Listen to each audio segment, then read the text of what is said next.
আলু উঠিয়ে দেখি কেমন সিদ্ধ হয়েছে। হলুদ লবণ দিয়ে আলুটা মেখে রেখেছি। এখন এটা মাঝারি সাইজের আলুটা নিয়েছি, পানিটা দিব। 10টা আলু নিয়েছি, ভাজা হোক। আলুর দমের গোল আলুটা তো খাইতে ভালো লাগে না, একটু যদি ভাজা ভাজা বেশি করি তাহলে আলুর দমটা খুব মজা হয়। করে একটু ভাজা ভাজা করে করবেন, লাল লাল আলু লাল লাল করে ভেজে নিয়েছি। আলুটা যে ভেজেছি ওই তেলটার সঙ্গে ঘি দিয়ে দিব, 2 চা চামচ ঘি দিয়ে দিলাম। এলাচি দারচিনি দিয়েছি, এলাচি দুটো থেতো করে দিয়েছি। আধা চামচ জিরা দিয়ে দিব, আস্ত জিরা। পেঁয়াজ কুচি দিয়ে দিলাম।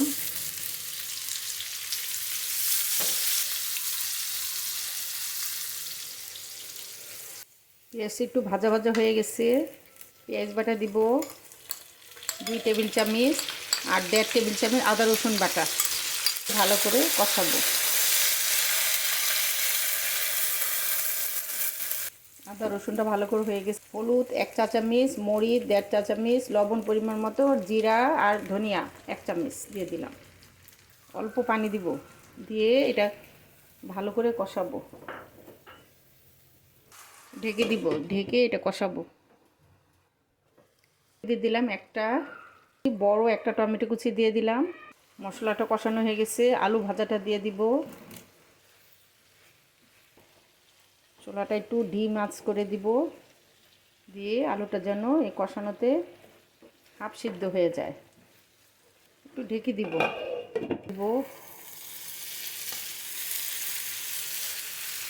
দিয়ে দিব। যেহেতু আলুটা সিদ্ধ হয় নাই, মগের মতো পানি দিয়ে দিচ্ছে, ঢেকে দিব। আর চুলাটা কমিয়ে দিব, আস্তে আস্তে এটা সিদ্ধ হোক। কাঁচামরিচ দিয়ে দিলাম 4-5টা। আধা চামচের মতো চিনি দিয়ে দিব। গরম মশলা দিয়ে দিব আধা চামচ। একটু নাড়াদা দিব।